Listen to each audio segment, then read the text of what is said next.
यदि ऐसा ही था प्रभु, तो आपने कंस के सैनिकों को समाप्त क्यों नहीं कर डाला? क्यों उन्हें कंस तक पहुंचने दिया, जबकि वो पुनः आकर गोकुल वासियों को त्रस्त करने ही वाले थे? कभी किसी को मारकर बुराई का अंत होता है रुक्मणी? यदि मैं उन सैनिकों को मार भी देता तो कंस और सैनिक भेज देता। बुराई तो वन की घास की तरह होती है, जितनी उखाड़ो उतनी ही पनपती है। और यदि उस घास का नाश करना है तो उसकी जड़ पर वार करना होता है, और इन सब की जड़ था कंस का दंभ। मुझे तो कंस के दंभ का नाश करना था, पाप का समूल नाश करना था।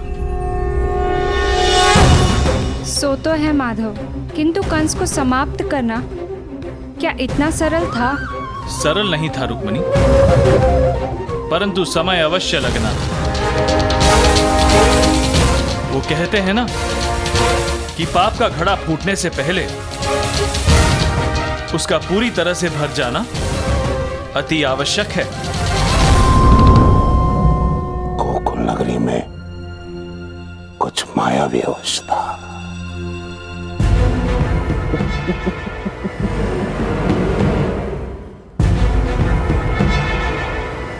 मैं प्रसन्न हुआ,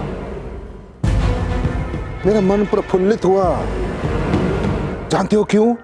मुझे मेरे काल का पता चल गया। मेरा काल, मुझे पता तो चला कि मेरा काल यही मेरे राज्य में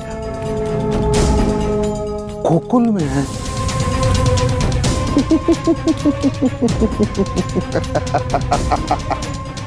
कंस का काल।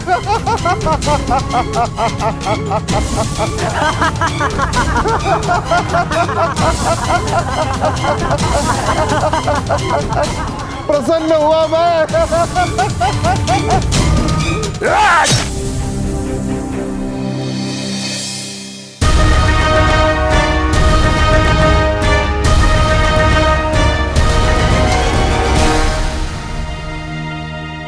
मैंने अपनी सेना को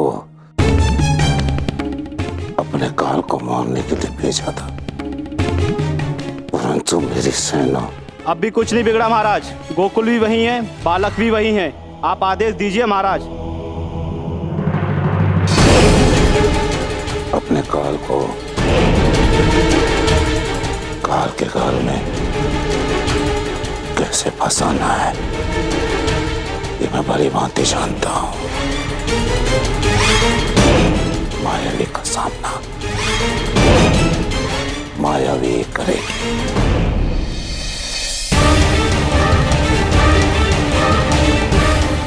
उतना उतना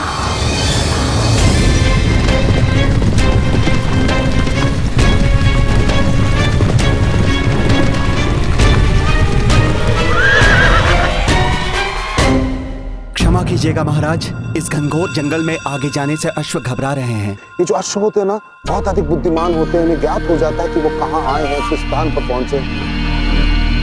देखो, इन्हें ज्ञात हो गया कि हम अपने गंतव्य पे पहुंच गए। इस भयंकर स्थान पर महाभयंकर पूतना का निवास है। महाभयंकर पूतना।